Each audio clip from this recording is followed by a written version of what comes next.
안녕하세요. 작사녀입니다. 오늘 준비한 내용은 진압력 손상 환자들에게 절대 해서는 안 되는 이것이라는 주제로 시작하도록 하겠습니다. 뇌 손상으로 인해 발생한 장애 중에 오늘은 진압력 손상에 대해서 간단하게 보고 들어가도록 하겠습니다. 진압력이란 시간과 장소, 환경, 상황을 이렇게 올바르게 인식하는 능력을 말합니다. 그래서 시간 진압력이라고도 하고요. 장소 진압력, 그리고 계절 진압력, 그리고 사람 진압력도 있어요. 그리고 지리적 진압력이라고 해서 길을 찾아가는 그런 능력도 다 진압력이라고 하고 있습니다. 좀 더 예를 들어서 얘기를 하면 우리 주변에 3살이나 4살 정도 되는 어린 아이들이 있다고 해요. 어린 아이들이 갑자기 한여름에 털모자를 꺼낸다든지 목도리를 감고 어린이집을 가겠다든지 이렇게 떼를 쓰는 경우를 보셨을 거예요. 그런 떼를 쓰는 경우가 그냥 이 아이가 떼를 쓴다기보다는 진압력이라는 이런 부분들이 아직까지 발달이 되지 않았구나 라고 생각을 하면 좀 더 쉽게 이해가 될 건데요. 그래서 치매가 온 어르신들에게도 계절에 맞지 않는 옷을 입는다든지 집을 찾지 못한다든지 또는 집안에서 화장실을 찾지 못한다든지 이런 것들이 다 진압력과 연결되어 있는 부분입니다. 그래서 인지장애 중에서는 다소 복잡한 고위인지 기능에 손상이 있는 분들도 계시지만 처음 보통 인지장애를 나타나게 되면 뇌손상 후나 이렇게 인지손상이 동반될 때는 바로 빨리 나타나는 비교적 눈에 딱 띄는 그런 손상이 진압력 손상입니다. 그래서 진압력 부분에서 혼돈이 발생하게 되고요. 이것을 통해 대략적인 환자의 인지와 관련된 예후를 또 예측할 수 있게 됩니다. 그런데 우리가 이렇게 진압력 손상이 있는 환자들에게 저희가 실수를 하는 부분들이 꽤 있어요. 그래서 그 부분에 대해서 오늘 이야기를 해보려고 해요. 보통 진압력 손상들 인지 손상이 있다고 의료진께 이야기를 들었어요. 그러면 환자의 보호자분들이 그것을 확인하기 위해서 환자분들께 지속적인 질문을 하게 돼요. 그래서 예를 들어 해볼게요. 엄마, 나야, 나 누군지 알아보겠어? 질문 하나. 엄마 오늘 며칠이야? 또는 오늘 몇 월달이야? 엄마 오늘 몇 년도야? 그리고 엄마 여기 어디야? 여기 어딘지 알겠어? 그리고 옆에 이 사람 누군지 알겠어? 이렇게 계속 물어봐요. 이렇게 환자 인지손상이 있는 환자한테 이런 폭풍 질문을 하게 되죠.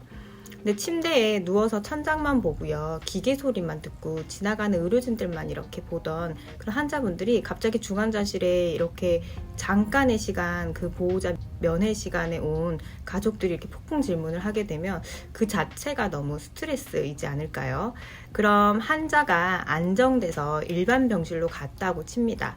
그러면 그때 간병사 보호자분들이 또 엄청나게 아침에 일어나 확인을 해요. 잘 주무셨어요?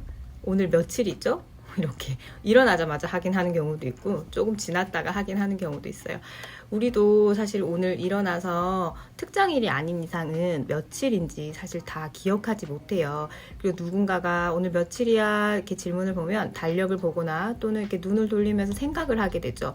이건 다들 그래요. 그리고 치료사들도 이렇게 실수를 하는 경우가 많은데요. 특히 진압력 장애가 있는 환자들에게는 만나자마자 이렇게 질문을 할 때가 있어요. 이것은 이제 환자들에게 잘못된 정보를 입력해주기 쉬운 그런 방법이 될 수 있거든요. 인지중재 방법에는요, 오류 배제 학습법이라고 하는 것이 있습니다. 이 방법은 기억 입력 과정에서 실수를 발생시키지 않는 방법이에요. 그래서 기억 입력 과정에서 실수가 정확하지 않은 정보가 입력되어서 그런 상황을 피하는 겁니다. 그래서 애시당초 처음부터 실수를 하지 않고 인지훈련을 하는 방법이에요. 이 오류배제 학습 방법은 학자들마다 연구들마다 이게 효과가 있다 없다 다양한 결과들이 있는데요. 특히 기억장애 환자들에게 자주 사용되는 중재법이고 여러 연구에서 효과를 확인하고 있는 중재법입니다. 그리고 특히 환자들도 이 오류 없는 학습 방법을 더 선호한다는 연구 결과도 있습니다. 이 오류배제 학습은 특히 진압력 손상이 있는 환자들에게 사용하면 효과가 있습니다. 예시를 하나 둘게요. 진압력 손상이 있는 환자분을 이제 오전에 만났어요. 제 이름으로 하겠습니다. 이혜진님 안녕하세요. 저 누군지 아시겠어요? 이렇게 했어요. 그러니까 환자가 알지 했습니다. 자, 그럼 오늘 며칠이에요? 이렇게 하니까 환자가 오늘 네, 오늘 며칠이냐고요. 아, 오늘 모르겠는데? 라고 했어요. 그렇게 끝나고 바른 정보를 알려주면 되지만 우리는 쉽게 알려드릴 수가 없죠. 그래서 어제도 제가 말했잖아요. 생각해보세요. 오늘 며칠이에요. 이렇게 하면서 자꾸 재촉하게 됩니다. 그럼 환자분이 귀찮아서 대략 말하게 됩니다. 대충 이렇게 짐작해서 아, 오늘 12월 15일 같아. 이렇게 했어요. 그러니까 아이고 아니에요 땡 오늘 12월 17일입니다 라고 했어요. 오늘 며칠이라고요? 17일이에요 이렇게 했어요. 그러니까 환자가 그래 17일 이렇게 얘기했습니다. 네 맞아요 17일. 그러면 월요일이니까 기억하고 있으세요. 제가 나중에 또 물어볼 거예요 이렇게 합니다. 그러고 나서 30분 정도 지나서 물어봅니다. 이혜진님 제가 아까 날짜 물어봤잖아요. 오늘 며칠이랬죠? 라고 하니까 17일이 아닌 15일 이렇게 얘기하는 거예요. 이렇게 말하는 경우가 대부분입니다. 이게 오르베제 학습이라고 하는 이제 처음부터 실수를 등록하게 되다 보니까 30분 지나서 처음 입력된 게 이제 말로 나오는 거예요. 이 경우가 이제 기억 입력 과정에서 정확하지 않은 정보가 입력되었다고 생각하면 되거든요. 조금 더 쉽게 이야기하면 아침에 우리가 자고 일어나면 인지손상 환자들의 뇌가 이렇게 스케치북, 하얀 스케치북처럼 이렇게 깨끗하다고 생각하세요. 근데 거기에 지금 오늘 며칠이라는 정보를 17일이지만 15일이라는 정보가 입력이 되었어요. 그래서 아니에요, 오늘 17일 아니에요 라고 하니까 다시 그거를 지우개로 지웠단 말이에요. 연필로 지운 거를. 그래도 자국이 조금 남죠. 그 옆에 17일이라 적어도 이 자국이 남았던 그 15일이 다시 해상된다라고 하면 좀 쉽게 이해 가실 거예요.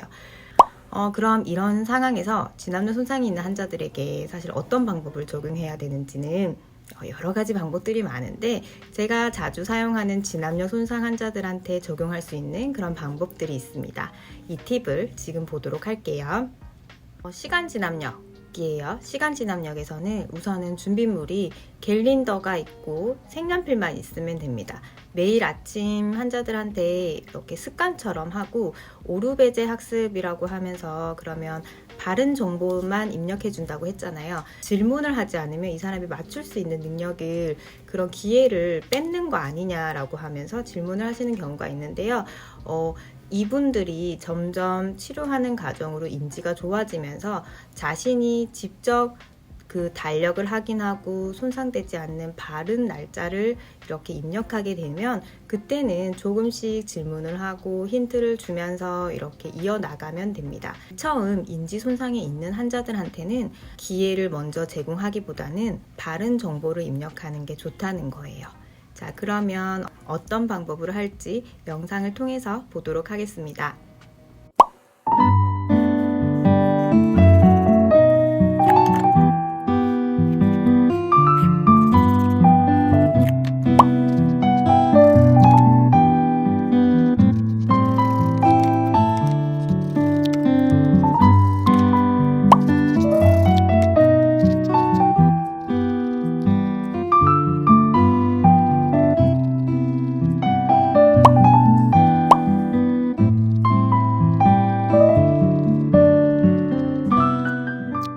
잘 보셨을까요?